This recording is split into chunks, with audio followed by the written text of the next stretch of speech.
महाभारत के युद्ध से अलग ऐसी भी कहानियां हैं जिसमें कई स्त्रियों को उनकी इच्छा के विरुद्ध विवाह करना पड़ा। आज हम ऐसी ही कुछ स्त्रियों के बारे में जानेंगे। काशीराज की तीन पुत्रियां। काशीराज की तीन पुत्रियां अंबा, अंबालिका और अंबिका थीं।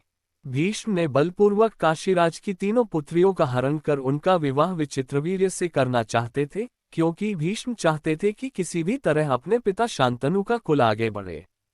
लेकिन बाद में अंबा को छोड़ दिया गया, क्योंकि वह शाल्वराज से शादी करना चाहती थी।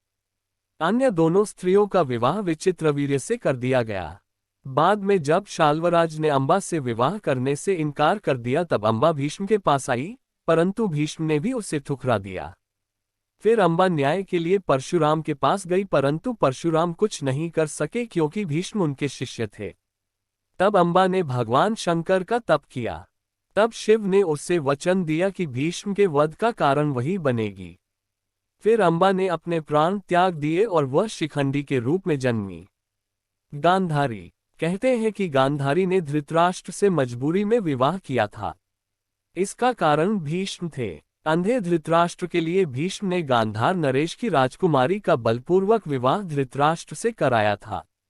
भानुमति। भानुमति काम्बोज के राजा चंद्रवर्मा की पुत्री थी। भानुपति बहुत ही सुंदर, आकर्षक और बुद्धिमान थी। उसकी सुंदरता और शक्ति के किस्से प्रसिद्ध थे।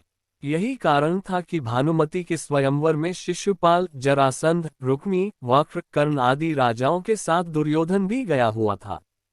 कहते हैं कि जब भानुमति हाथ में माला लेकर अपनी दासियों के साथ दरबार में आई और एक एक करके सभी राजाओं के पास से गुजरी, दुर्योधन चाहता था कि भानुमति माला उसे पहना दे, लेकिन ऐसा नहीं हुआ। दुर्योधन के सामने से भानुमति आगे निकल गई। दुर्योधन ने क्रोधित होकर तुरंत ही भानुमति के हाथ से माला झपटकर खुद ही अपने गले में डाल ली। इस दृश्य को देखकर सभी राजाओं ने तलवारें निकाल लीं।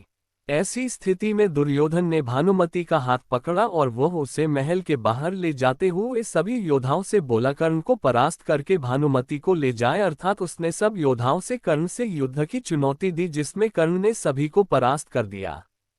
इस तरह दुर्योधन ने भानुमति के साथ जबरन विवाह कर लिया। धन्यवाद।